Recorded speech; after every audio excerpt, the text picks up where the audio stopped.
तो रावण के पतन का प्रारंभ कहाँ से हुआ, रावण के पतन की आधारशिला कहाँ से रखी गई, आइए आज इसके बारे में जानते हैं। जब रावण ने कुबेर के ऊपर विजय प्राप्त कर ली, कुबेर को जीतने के बाद में कुबेर का पुष्पक विमान जब उसने हथिया लिया, अपने आधिपत्य में ले लिया, तो उस पुष्पक विमान पर आरूढ़ होकर जब रावण आगे बढ़ा, क्योंकि उसकी महत्वाकांक्षा थी कि वो तीनों लोगों पर आधिपत्य स्थापित करेगा, विजय प्राप्त करेगा। उस पुष्पक विमान पर आरूढ़ होकर रावण जैसे ही आगे बढ़ा तो वो कैलाश पर्वत की उस श्रृंखला के पास पहुंचा जहां पर भगवान शंकर निवास करते थे। जैसे ही वो उस श्रृंखला के पास पहुंचा, वहां भगवान शंकर के पार्षद नंदी जी से उसकी मुलाकात हुई। नंदी जी ने उसको पूरी तरीके से समझाने का प्रयास किया कि इसके ऊपर से किसी का भी निकलना वर्जित है, आप यहाँ से वापस लौट जाओ। नंदी के इस तरीके से समझाए जाने पर रावण ने नंदी के स्वरूप का बहुत ही उपहास उड़ाया, बहुत मजाक बनाई कि ये पशु मुझे आज्ञा दे रहा है कि आप इधर से मत जाओ। इस पर रावण अहंकार से भरा हुआ था, अपने बल में चूर था, वो पुष्पक विमान से उतरा और कैलाश पर्वत के तल पर पहुंच गया। और क्रोध में आकर उसके समझ में नहीं आया कि वो क्या करने जा रहा है, और उसने ऐसा कुकृत्य किया जिसका कि उसको बड़े ही सहस्रों वर्ष तक फल भोगना पड़ा। कैलाश पर्वत के तल पर जाकर उसने कैलाश पर्वत को अपनी भुजाओं से उठाने का प्रयास किया, यह सोचकर उठाया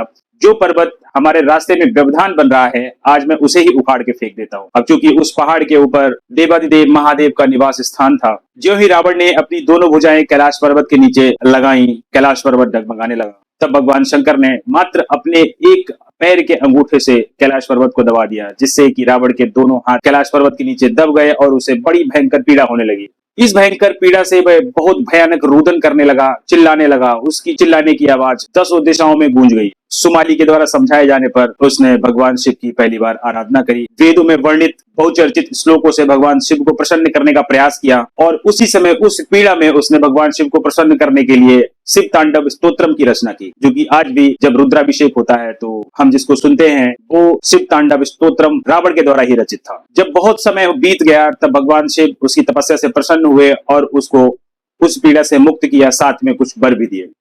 इस प्रकार जब रावण को भगवान शिव से भी वर प्राप्त हो गया, तब वो अहंकार में और भर गया। इस प्रकार वो पृथ्वी मंडल पर विचरण करने लगा, और जो भी मिलता था, जहां भी जिसके भी पराक्रम की बात सुनता था, वहां जाकर उसे युद्ध के लिए ललकारा करता था। एक दिन विचरते विचरते एक जंगल में उसने एक सुंदर स्त्री को तपस्या करते हुए देखा। उस सुंदर स्त्री का नाम था देववती। दुराचारी रावण देववती के पास पहुंचा और उसके सुंदर स्वरूप को देखकर मोहित हो गया। उसने उस कन्या से कहा कि तुम अपनी इस यौवन अवस्था को क्यों खराब कर रही हो, तुम्हारे इस गहरी तपस्या करने का क्या कारण है। क्योंकि देववती अपने देव योग से पहले ही जान चुकी थी दुराचारी दशानन है, दशग्रीव है। उसने आंखें खोलकर पूरा परिचय दिया कि मैं गुरु बृहस्पति के पुत्र की पुत्री हूँ, मेरे साथ ये घटना हुई है। मेरे पिता की ये इच्छा थी कि मुझे भगवान विष्णु के जैसा वर प्राप्त हो, इस वजह से मैं भगवान विष्णु को प्रसन्न करने के लिए उनका तप कर रही हूँ। रावण ने जब ये बात सुनी तो उसे बड़ा क्रोध आया। उसने बताया कि तीनों लोगों में मेरे से महान कोई है ही नहीं, बल पराक्रम में मेरे सामने कोई टिक नहीं सकता, अतः तुम मेरी भार्या बन जाओ। इस प्रकार रावण ने उस युवती के बाल हाथ में पकड़ लिए और तलवार से काट दिए, जिस पर देववती को बहुत गुस्सा आया, बहुत क्रोध आया, और उसने उसी समय उसको श्राप दिया कि तुमने मेरी पवित्रता भंग की है, आगे चलकर मैं ही तुम्हारी मृत्यु का कारण बनूंगी। इस प्रकार देववती ने स्वयं ही अग्निदाह कर लिया। रावण को यह शाप मिला, रावण वहां से निकल गया। रावण वहां से जब निकला तो उसके बाद में वो अनेक जगह युद्ध के लिए लोगों को ललकारता रहा। रावण ने मरुत के साथ युद्ध किया, उनका यज्ञ भंग किया। सारे देवतागण उसके डर से तब छुप गए थे। कुबेर आदि, इंद्र आदि सारे देवता जो थे किसी न किसी का वेश बनाकर छुप गए। कोई मोर बन गया, कोई हंस बन गया, कोई गिरगिट बन गया। उसके बाद में रावण सबको जीतता जीतता अयोध्या पहुंचा। उस समय के तत्कालीन अयोध्या के नरेश को उसने पराजित किया। तब अयोध्या नरेश ने उसको ये शाप दिया कि इक्ष्वाकु वंश में, हमारे ही कुल में आगे चलकर भगवान श्री राम का जन्म होगा, जो तेरी मृत्यु का कारण बनेंगे। तूने इक्ष्वाकु वंश का अपमान किया है, जिसका बदला भगवान राम आगे चलकर तुझसे लेंगे। इस प्रकार जब रावण चारों तरफ पृथ्वी मंडल पर कोहराम मचा रहा था, तब उसकी मुलाकात एक दिन देव ऋषि नारद से हुई। देव ऋषि नारद ने रावण को समझाया कि तुम क्या इस मृत्यु लोक पर जो परेशान आत्माएं हैं, जो मनुष्य हैं, वो तो अपने आप में ही पहले से ही परेशान है। इन तुच्छ मनुष्यों को तुम्हें मार के क्या मिलता है, इनको मारना बंद करो, ये तो वैसे ही कष्टों में घिरे रहते हैं हमेशा। अगर तुम्हारे अंदर समर्थ है, अगर तुम्हारे अंदर क्षमता है, तो तुम मृत्यु के देवता के ऊपर विजय पाओ ना। नारद जी के ऐसा समझाए जाने पर रावण ने कहा कि देव ऋषि, अब ऐसा ही होगा, अब मैं पहले मृत्यु के देवता पर ही विजय प्राप्त करूंगा। इस उद्देश्य से रावण ने यमराज से युद्ध करने के लिए यमलोक के लिए प्रस्थान किया। इधर देव ऋषि नारद ने तुरंत वहां से अंतर्ध्यान होकर यमलोक जाना उचित समझा, और वो यमलोक पहुंचे। तब वहां उन्होंने देखा कि यमराज सबको सबके कर्मों के हिसाब से फल देने के लिए उद्यत खड़े हैं। देवर्षि नारद ने यमराज के पास जाकर बोला कि जो मैं आपको बताने जा रहा हूं उसके लिए कुछ न कुछ आप व्यवस्था कर लो। दशानन रावण आपसे युद्ध करने के लिए उद्यत है और वो आपके पास ही आ रहा है, आपसे युद्ध करने के लिए यमपुरी पहुंच रहा है। नारद जी यमराज को ये सारी चीजें बता ही रहे थे कि उसी समय दशानन रावण जो था वहां पहुंच गया।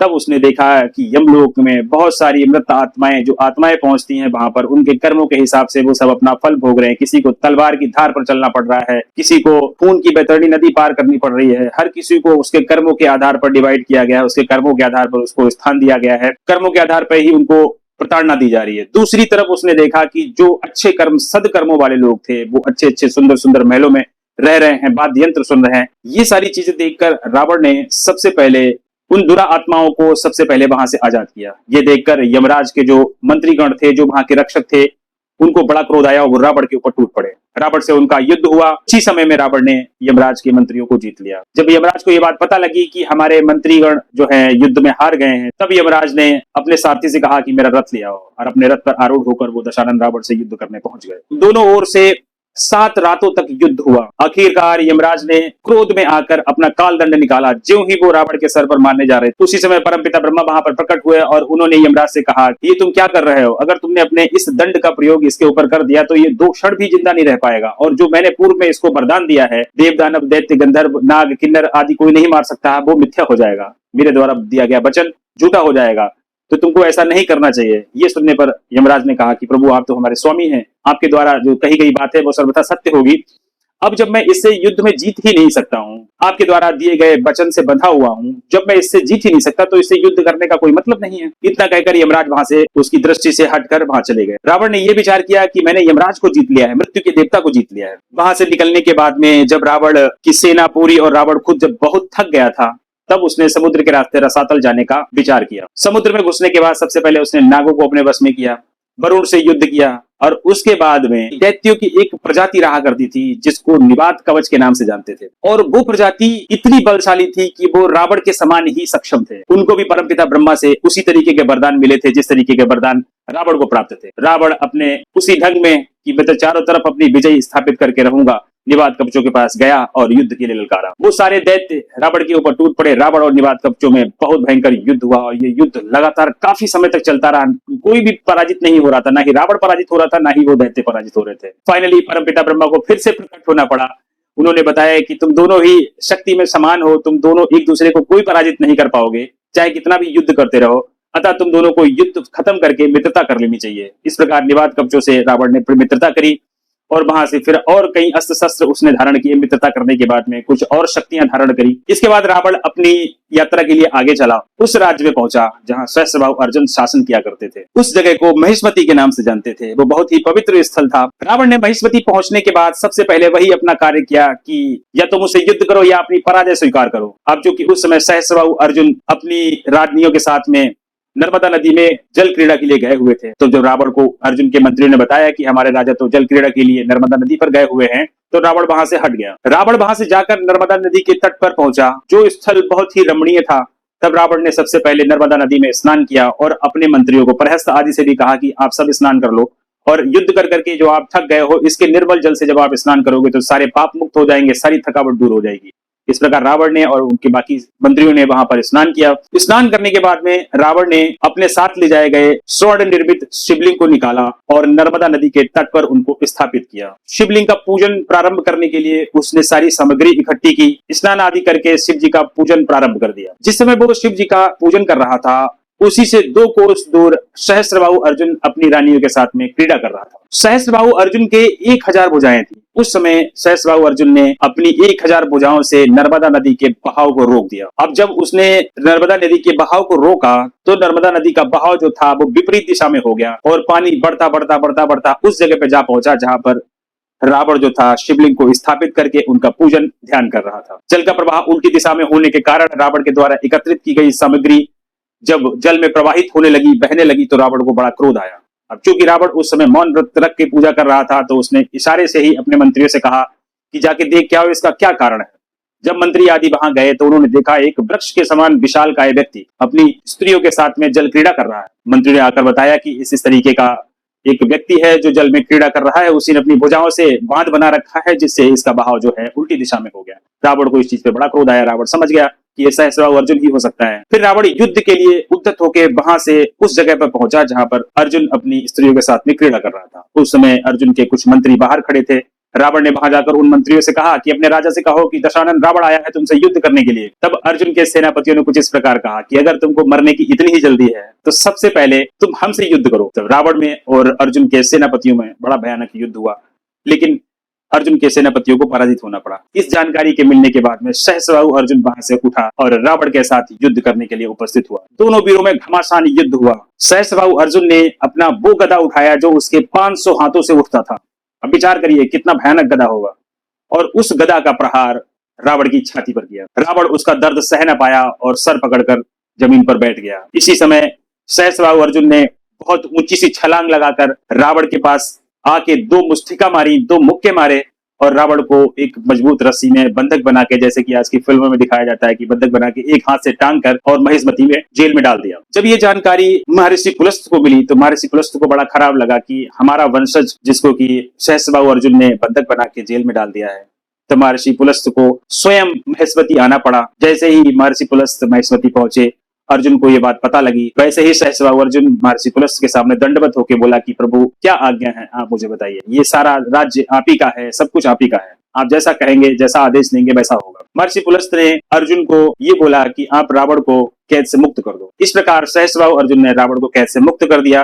रावण की एक खास बात ये थी, जो उससे ज्यादा बलशाली होता था या जो पराक्रम में उसके लगभग बराबर होता था, रावण छूटने के बाद में वो सारी चीजें करने के बाद में उससे मित्रता कर लेता था, जैसा कि उसने फिर सहस्त्रबाहु से भी किया। सहस्त्रबाहु अर्जुन से छूटने के बाद में रावण किष्किंधा नगरी पहुंचा, जहां पर वानर राज बाली राज्य किया करते थे। किष्किंधा पहुंचने के बाद में सुग्रीव आदि से पता लगा कि बाली इस समय जो है संध्याकालीन बंधन के लिए समुद्र तट पर गए हुए हैं। तो रावण बाली से युद्ध करने में इतना उद्यत था कि वो उसी स्थान पर पहुंच गया जहां पर संध्याकालीन बंधन कर रहे थे। बाली ने अपने दैव योग से देख लिया कि ये दुराचारी मेरे ऊपर प्रहार करने के उद्देश्य से मेरे पीछे चुपके चुपके से आ रहा है। अब बाली चूंकि वानरी प्रवृत्ति के थे, उनका दिमाग भी ये चला कि जैसे ही ये मेरे निकट आएगा मैं उसे अपनी कांख में दबा लूंगा। जैसे ही रावण उनकी रेंज में आया, बाली ने तुरंत उसको अपने बगल में दबा लिया, आर्मपिट में दबा लिया या कांख में दबा लिया, और इसी दबाए दबाए इसी प्रकार से उन्होंने दक्षिण से उत्तर तक, पूर्व से पश्चिम तक चारों समुद्र के तटों पर संध्याकालीन बंधन किया। और वो इतने वेग से उड़ रहे थे उसको दबा के कि रावण के जो सेनापति थे और बाकी जो इसके मंत्रीगण थे वो दूर दूर तक पता ही न लगा पाए कि बाली कहां गया। रावण को बगल में दबाए दबाए चारों समुद्र तट जब घूम लिए, तब वापस जब आए तो बाली उस समय तक थक चुके थे। तब उन्होंने किष्किंधा के बाहर आकर अपनी बगल से निकाला, अपनी काख से निकाला और बोला, हाँ अब बताओ तुम किस उद्देश्य से आए थे। तब तक रावण समझ चुका था कि ये कई बहुत महाबलशाली आदमी है। तो रावण ने उनके हाथ जोड़ लिए और जैसा कि उसकी हमेशा की आदत थी, रावण ने बाली के साथ मित्रता कर ली और आगे चल दिया। तो इस प्रकार अगर इस कहानी का सार देखा जाए कि रावण को किसी ने नहीं जीता, तो मेरे अनुसार सबसे पहले रावण यमराज से हारा। अब चूंकि ब्रह्मा जी के वरदान के कारण यमराज को पीछे हटना पड़ा। दूसरा, निवात कवच नाम के जो दैत्य थे उनसे हारा। तीसरा, सहस्त्रबाहु अर्जुन से हारा। और चौथा जो है वो बाली से हारा। इस प्रकार ये 4 ऐसी लड़ाइयां थी जिसमें ये सिद्ध होता है कि रावण से भी बहुत महापराक्रमी इस पृथ्वी मंडल पर उस समय भी विद्यमान थे। आगे चलकर आप सब जानते ही हैं कि रावण का वध जो है भगवान श्री राम के हाथों से हुआ था। उम्मीद करता हूं आपको ये जानकारी पसंद आई होगी। अगर अच्छी लगी हो तो प्लीज हमारे वीडियो को लाइक करें, हमारे चैनल को सब्सक्राइब करें। इसी तरीके के रोचक तथ्य लेकर हम आपके सामने प्रस्तुत होते रहेंगे। तब तक के लिए नमस्कार, जय हिंद।